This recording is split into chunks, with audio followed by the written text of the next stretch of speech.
Hello foodies, welcome to Divi Bhuvi vlogs. ఈరోజైతే veggie special paneer biryani ఎలా చేయాలో చూద్దామండి. ఇది బర్త్డే పార్టీస్ కానీ ఇంటికి ఎవరైనా చుట్టాలు వచ్చినా కూడా అలానే బ్యాచిలర్స్ అయినా ఈజీగా చేసుకోగలరండి. ఇది మొన్న మా పాప బర్త్డేకి వాళ్ళ ఫ్రెండ్స్ వస్తున్నారు అంటే ఆ రోజు చేశానండి. నేను చాలా బాగా కుదిరింది. మీకు కూడా ఒకసారి ఇది ఎలా చేయాలో చెప్తే మీరు కూడా ఇంట్లో ఒకసారి ట్రై చేస్తారు అని చెప్పేసి వీడియో చేశానండి. ఏ బిర్యానీ చేసినా కూడా ఈ బాస్మతి రైస్ యూస్ చేస్తాం కదా. బాస్మతి రైస్ అనేది పూలుగా రావాలండి. ఇట్లా మనం అంటుంటాం కదా పూలుగా రావాలి అని చెప్పేసి, ఇట్లా రైస్ లాగా ఒక్కొక్కటి అన్నట్టుగా కనబడాలి. మెత్తగా అయినా కూడా మరీ పలుకుగా ఉన్నా కూడా టేస్టీగా ఉండదు, పర్ఫెక్ట్గా రావాలి. ఓకే, మరి వీడియోలోకి వెళ్ళిపోదామా. దీనికోసం అయితే నేను ప్లెయిన్ బాస్మతి రైస్, ఇవి లూజ్ వండి బాస్మతి రైస్ ఒక 4 గ్లాసులు తీసుకున్నాను. ఇవి ఒక 2 సార్లు మాత్రం వాటర్తో కడిగేసుకోవాలి. మంచి నీట్గా కడిగేసుకోవాలి. దాంట్లో ఏమైనా డస్ట్ ఉంటే వెళ్ళిపోతుంది. 2 టైమ్స్ కడిగేసుకున్న తర్వాత ఇప్పుడు మనం 4 గ్లాస్ తీసుకున్నాం కదా రైస్, 6 గ్లాసుల వరకు వాటర్ తీసుకోవాలి. యాక్చువల్గా అయితే 8 గ్లాసులు వాటర్ పోయాలి. ఇది పొడిలాడుతూ పూలుగా రావాలి అంటే మాత్రం కొంచెం తర్వాత దమ్ కూడా వేస్తాం కదా, సో 6 గ్లాసులు వాటర్ తీసుకోవాలి. ఇప్పుడు ముందే మనం ఇలా కొలిచి పెట్టేసుకున్నామంటే మనకు చేయడం ఈజీ అవుతుందండి.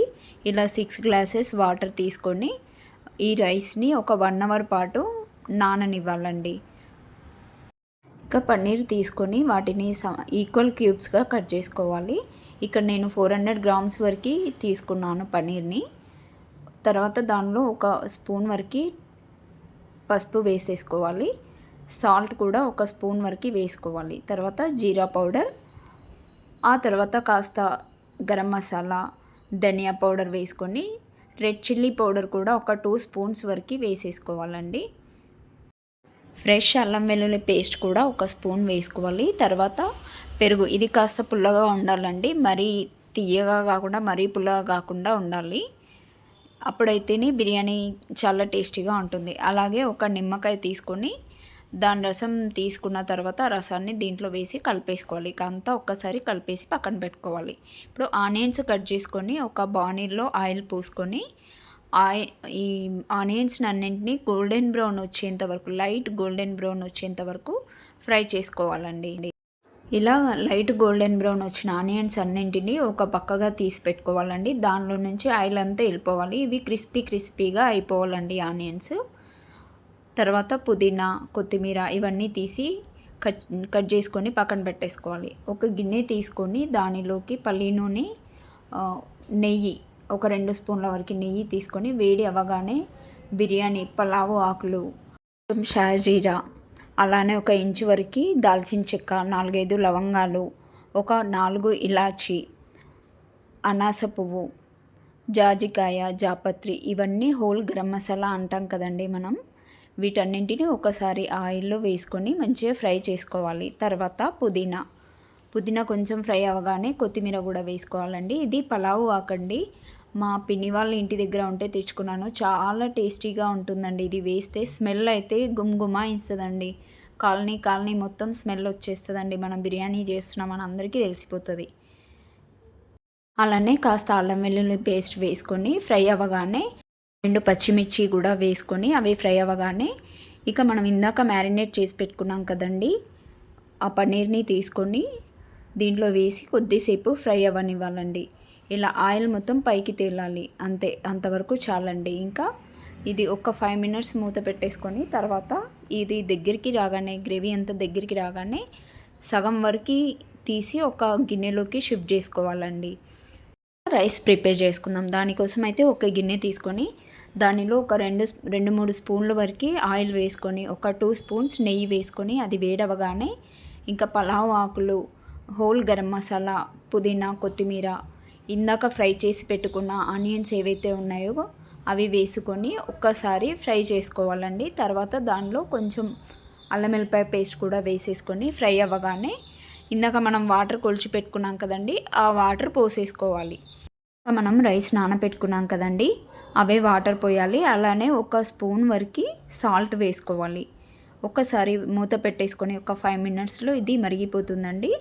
ఈ వాటర్ అంతా బాయిల్ అవ్వగానే నానబెట్టుకున్న రైస్ని వేసేసుకోవాలండి. ఒక్కసారి అంతా కలిపేసుకోవాలి. ఈ మసాలాలన్నీ రైస్కి పట్టే విధంగా కలిపేసుకోవాలి. మనం కలపకుండా అలాగే పెట్టామనుకోండి పైనంతా మసాలాలు కిందంతా రైస్ ఉండిపోతుందండి. ఆయిల్ అంతా మనం వేసుకున్న నెయ్యి అదంతా పైకి వచ్చేస్తుంది. ఇలా ఒక 10 మినిట్స్ వరకు మీడియం ఫ్లేమ్లో పెట్టుకొని రైస్ ఉడికిన తర్వాత చెక్ చేసుకోవాలండి. చూడండి ఎంత బాగా వచ్చింది. ఆల్మోస్ట్ 90% వరకు ఇది రైస్ కుక్ అవ్వాలండి. చూడండి ఎంత బాగా వచ్చిందో, పూల్ అయిపోయింది కదండి. ఇంకా సేపు దమ్ వేస్తే ఇంకా బాగా వస్తుందండి. ఇప్పుడు దీన్ని మనం ఇందాక పన్నీర్ ఏదైతే ఉందో అది ఫ్రై చేసుకున్నాం కదండి, ఆ గిన్నెలో కింది వరకు పన్నీరు ఉంచి తర్వాత రైస్ ఒక లేయర్గా వేసి మనం పక్కన తీసి పెట్టుకున్న పన్నీరుని మళ్ళీ ఒక లేయర్గా వేసుకోవాలండి. ఆ తర్వాత దానిపైన మళ్ళీ కొంచెం ఫ్రై చేసి పెట్టుకున్న ఆనియన్స్, పుదీనా, కొత్తిమీర వేసుకొని మళ్ళీ ఒక లేయర్ రైస్ వేసుకోవాలండి. దీన్ని మొత్తం స్ప్రెడ్ చేసుకోవాలి. ఇప్పుడు ఒకసారి స్ప్రెడ్ చేసుకున్న తర్వాత ఒక మూత పెట్టేసి ఒక 10 to 15 మినిట్స్ లో ఫ్లేమ్లో దమ్ చేసి పెట్టాలండి. ఈ బిర్యానీ మొత్తం దమ్ అయిపోతుంది. చూడండి ఎంత బాగా వచ్చిందో. మనము ఏవి ఆర్టిఫిషియల్ ఫ్లేవర్స్ కలర్స్ కానీ ఏవి వేయలేదు కదండి, అయినా కూడా ఎంత బాగా వచ్చిందో. పైనుంచి కొంచెం ఫ్రై చేసుకున్న కాజు కూడా వేసుకుంటే బాగా కనిపిస్తుందండి. చూడడానికి పిల్లలు కూడా ఇష్టంగా తింటారు. అక్కడక్కడ కొంచెం ఫ్రై కాజు కూడా తగులుతూ ఉంటే బాగుంటుంది. ఇప్పుడు ఆ పైనుంచి కొంచెం కొత్తిమీర, పుదీనా వేసుకొని ఫ్రైడ్ ఆనియన్స్ కూడా వేసి పెట్టేసుకోవాలండి. ఆర్టిఫిషియల్ ఫ్లేవర్స్ కానీ కలర్స్ కానీ మనం ఏవి యూస్ చేయలేదు, అంతా న్యాచురల్గానే ఇంట్లోనే చేసాము. మీరు కూడా ఇలా ఒకసారి ఇంట్లో ట్రై చేసి చూడండి. చాలా టేస్టీగా వచ్చిందండి మాకైతే. మీరు కూడా ఇంట్లో ట్రై చేయండి. ఎలా వచ్చిందో నాకు కామెంట్ చేయండి. అలాగే మీ ఫ్రెండ్స్కి, రిలేటివ్స్కి ఈ వీడియో కనుక మీకు నచ్చితే షేర్ చేయండి. Please subscribe my channel. Thank you for watching. Next వీడియోలో మళ్ళీ ఒక మంచి రెసిపీతో కలుద్దాం.